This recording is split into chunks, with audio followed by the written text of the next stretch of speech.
Bismillahirrahmanirrahim. Assalamu alaikum. I hope you guys are doing well. So today's topic is starting lecture number 16 of electrical machines. Same chapter, AC machinery fundamentals, and the topic is what should be the. In the previous lecture, we discussed about what should be the amount of voltage induced in a single rotating loop, and now we have to discuss what should be the current that would be induced in a current carrying loop, and what should be the induced voltage in real AC machines. So we have already discussed that whenever we have a coil which is rotating in a permanent magnet field, which is provided by a set of magnets, permanent magnets, North Pole and the South Pole, we would have an EMF induced in it, and that EMF induced should be equals to V cross B dot L, and we certain how determine the direction of that induced voltage by Fleming's right hand rule, and we saw that that could be the simplest possible machine that could produce AC voltages, and that AC voltages, because this loop has a 4 segments in it, one by one we discuss each and every segment and what should be the respective induced voltage in that segment, and later on we saw that there should be the maximum induced voltage if magnetic field lines and the flux density and the induced sorry if the flux density and the velocity of the wire would be perpendicular to each other, and there should be no induced voltage when they are parallel to each other. So we calculated the magnitude of the induced voltage, that was about 2 VBL sine of theta. Later on we switch it into the angular motion, so ultimately we end up this equation that the induced voltage was omega phi sine of omega t. If it would have n number of turns, so it should be nc sine of omega t into phi omega. So induced voltage is sinusoidal, and that amplitude voltage and amplitude of that induced voltage would depend upon the number of amount of the flux that would be present in the coil, the angular velocity, and the construction of the machines. अभी हमने सिर्फ क्योंकि coil को लिया है तो हम इसको नंबर ऑफ टर्न से कंसिडर करें, बट लेटर ऑन क्योंकि रियल मशीन में बहुत सारे पार्ट्स होंगे, इन सबकी constructions wear and tear involve है, सो वो फैक्टर हमारे पास है वो इंड्यूस वोल्टेज को डिटरमिन करेंगे. ठीक है. So next, this was all about generator action, that we rotate a coil in a magnetic field, placed in a magnetic field, and we are getting certain electrical energy at the output. So now we have to discuss a motor action, which should be a current carrying coil loop in a uniform magnetic field. So what should be the resultant torque induced in a current carrying loop, and what should be the induced torque in a real AC machines? So the topic is production of the induced force on a current carrying coil.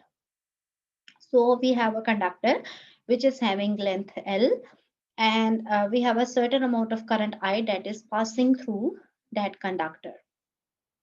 Because this current carrying conductor is placed in a magnetic field, the density of the magnetic field is B, and the direction is crossed, means it is out of the plane. So we know that whenever we have a current carrying coil in a magnetic field, it would have a force induced on it. So there should be the certain induced force, and that induced force should be equals to I into L cross B, and we can simplify it as ILB sine of theta, where I is the amount of current passing through the conductor, L is the length of the conductor, B is the density of the magnetic field, while theta is the angle between L and B. And direction of L defined to be in the direction of the current flow. This direction में हमारे पास current की direction होगी, L की वही direction हमारे पास है.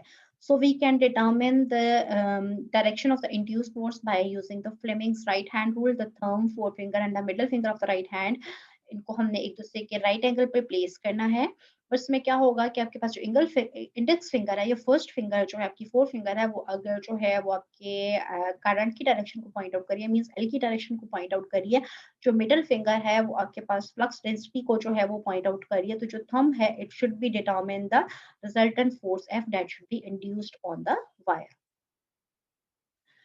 So assume that the rotor loop is at some arbitrary angle theta with respect to the magnetic field, and the current is flowing in the loop. So there would be a torque induced, because अब force हमारे पास जो है वो linear term में है. अगर हम क्योंकि coil जो एक certain axis के cross rotate कर रही है, so there should be a torque induced in that while loop, because torque is the turning effect of the force, rotating effect. तो हमारे force को हम in terms of torque consider कर सकते हैं, and that torque should be equals to perpendicular distance in the force applied, ये आप already discuss कर चुके हैं, that F it is equals to perpendicular distance time the force applied. So यहाँ पे हमारे पास perpendicular distance इसका R है,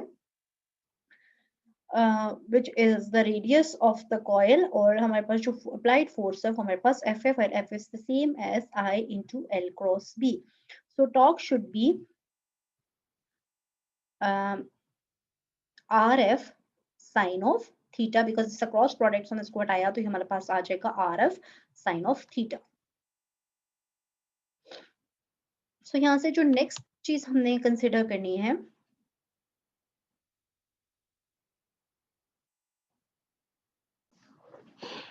अच्छा जी, अब हम यहाँ पे देखें तो हमारे पास वही सेट ऑफ कॉइल है, ठीक है।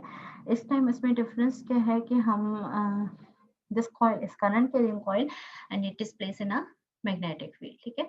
सो हमारे पास यहाँ पे जो है वो टॉर्क इंड्यूस होगा, but again we have to analyze each and every segment because this coil has 4 segments A B, B C, C D and D A. So अगर हम फर्स्ट सेगमेंट की बात करें ए बी की, तो उसमें हमारे पास जो करंट की डायरेक्शन है that is into the page, while magnetic field जो है वो हमारे पास क्या है, this is directed towards right. तो अगर हम जो है वो फर्स्ट फिंगर को जो हमारे पास इंडेक्स फिंगर है इसको इनटू द पेज करें, इनटू द स्क्रीन करें, और जो आपके पास मिडल फिंगर है इसको आप राइट पे टिल्ट करें, तो जो आपके पास थंब है that would indicate the direction of the induced force, so this should B downward, for induced force would be downward in this case. अगर हम सेगमेंट बी सी की बात करें तो बी सी के केस में हमारे पास अगर देखें, अब एफ हमारे पास डाउनवर्ड है और आर की डायरेक्शन, आर इसका परपेंडिकुलर डिस्टेंस है, ठीक है। सो आपके पास जो इंड्यूस टॉर्क जहां पे इंड्यूस होगा in this segment that should be the clockwise. अब सेगमेंट बी सी की बात करें तो आर और एफ एक दूसरे के पैरेलल में आ जाएंगे, तो अगेन आपके पास इंड्यूस फोर्स क्या हो जाएगा, इंड्यूस टॉर्क 0 होगा। In that case segment D C और डी ए के केस में अगेन पैरेलल का केस है, so it should be 0, there should be no induced torque. But अगर हम सेगमेंट सी डी की बात करें तो उसमें आपके पास जो वो करंट की डायरेक्शन जो है वो इंड्यूस करंट जो आपके पास है उसकी डायरेक्शन डाउनवर्ड है। अगेन इन मिडल फिंगर को जो है वो आप जो है वो सॉरी, आपके पास जो करंट की डायरेक्शन है that is out of the page है, मींस टुवर्ड्स योरसेल्फ है। मैग्नेटिक फील्ड को अगेन आप राइट की तरफ जो है वो किसकी डायरेक्शन टुवर्ड्स राइट है, तो आपका जो मिडिल फिंगर है वो अगर उसको राइट की तरफ पॉइंट करें तो जो थंब की डायरेक्शन है वो इंड्यूस फोर्स को करेगी रिप्रेजेंट। तो आपके पास this time the induce force should be in the upward direction, तो जो आपके पास टॉर्क इंड्यूस होगा that should be in a clockwise direction. So resultant effect में हमारे पास क्लॉक जो है क्लॉकवाइज डायरेक्शन में जो है ये कॉइल मूव करेगा, while in next segment again this should be equals to 0।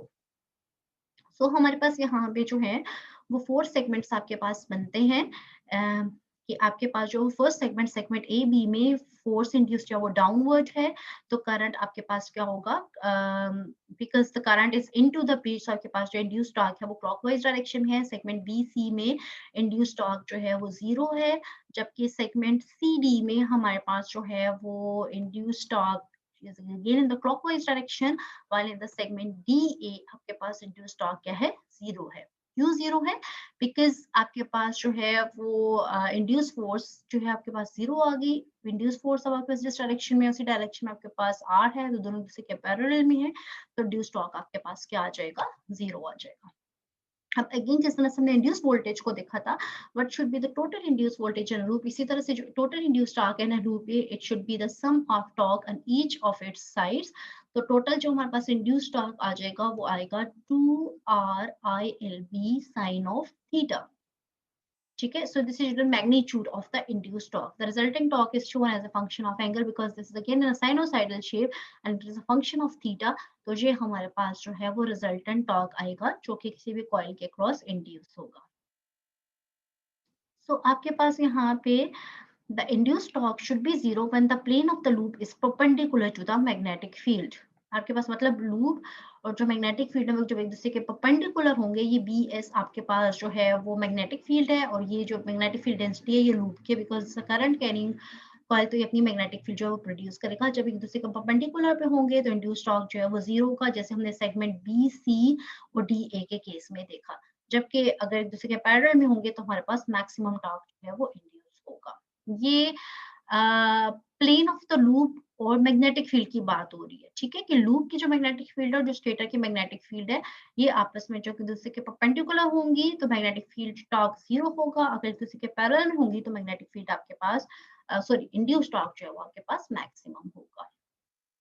तो इसी तरह से हम इसको अल्टरनेटिवली इस फॉर्म में भी एक्सप्रेस कर सकते हैं कि आपके पास जो है, if the current in the loop is shown as in the figure, it will produce a magnetic field density B loop, because आपको पता है कि अब जो लूप है वो भी करंट कैरिंग कंडक्टर है, सो ये अपनी मैग्नेटिक फील्ड जो है प्रोड्यूस करेगा, उस मैग्नेटिक फील्ड को हम बी लूप से रिप्रेजेंट करें, जबकि बी एस आपके पास स्टेटर की मैग्नेटिक फील्ड है which is provided by the permanent magnet. अब ये जो लूप है या जो रियल में आपके पास रोटर होगा, इसकी जो मैग्नेटिक फील्ड है this is equals to mu I by G, where mu is the permeability, I आपके पास अमाउंट ऑफ कंडक्टर है जिसकी वजह से मैग्नेटिक फील्ड रिड्यूस हो रही है, while G जो यहाँ पे रिप्रेजेंट कर है वो आपके पास है geometry of the loop. Obviously loop के कितने टर्न्स हैं, लूप की कंस्ट्रक्शन क्या है, वो सारा मिला के आप एक फैक्टर बना रहे हैं G, जो कि उसके ऊपर डिपेंडेंट है। लेटर ऑन हम देखेंगे कि G कैसे जो है वो रियल मशीन में G क्या होगा और वो किसके इक्वल होगा और वो कैसे जो मशीन की परफॉर्मेंस को इफेक्ट करेगा, ठीक है। फॉर द सेक, क्योंकि ये लूप को कंसिडर कर रहा है तो लूप की अपनी कंस्ट्रक्शन, उसकी ज्योमेट्री जो भी है, उस सारे पैरामीटर को कहीं ना कहीं इनकॉर्पोरेट होना चाहिए था, सो इसलिए हमने उसको जी की फॉर्म में इनकॉर्पोरेट कर दिया। सो बिकॉज अगेन लूप का जो एरिया है वो आपके पास रेक्टेंगुलर लूप है, so it should B 2RL, तो जो इंड्यूस टॉर्क है वो हमारे पास आ जाएगा 2RL, ठीक है। और आई की जगह हमने क्या रिप्रेजेंट, आई की जगह हमने लिख दिया G by mu B loop, और आगे आपके पास वही आ गया B S sine of theta. ये बी आपके पास जो स्टेटर का मैग्नेटिक फील्ड है, ठीक है।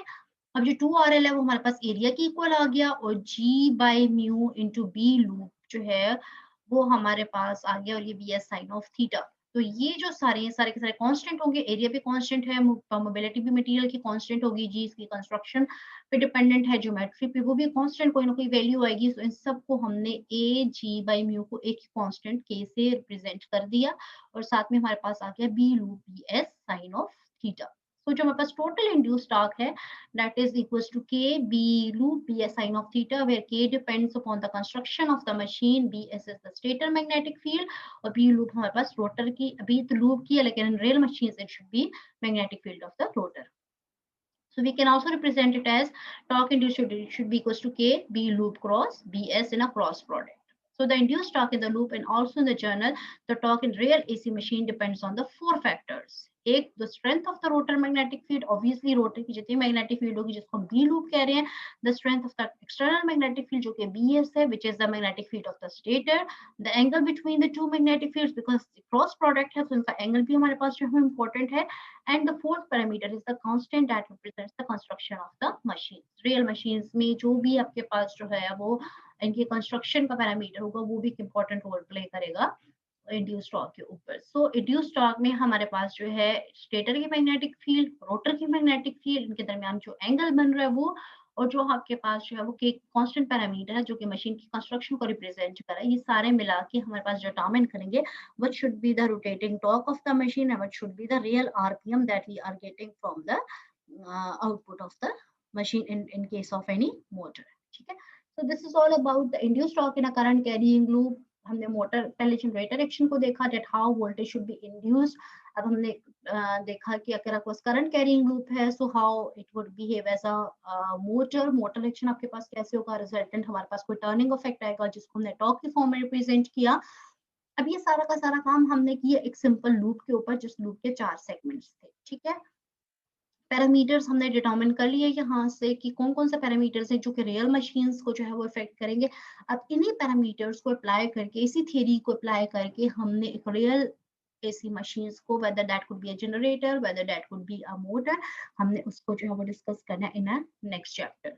आई होप सो आपको जो है आज का टॉपिक अच्छी तरह से समझ आया होगा। अगर आपको नहीं भी समझ आया तो आपने ऑनलाइन सेशन में मुझसे जो हमने क्वेश्चंस प्रिपेयर करने हैं, we will discuss them out, ठीक है।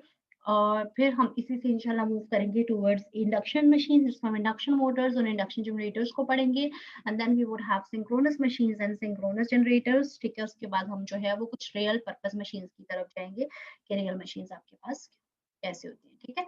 आई होप सो आपको लेक्चर अच्छी तरह से समझ आया होगा। अपना ख्याल रखिए, टेक केयर, अल्लाह हाफिज।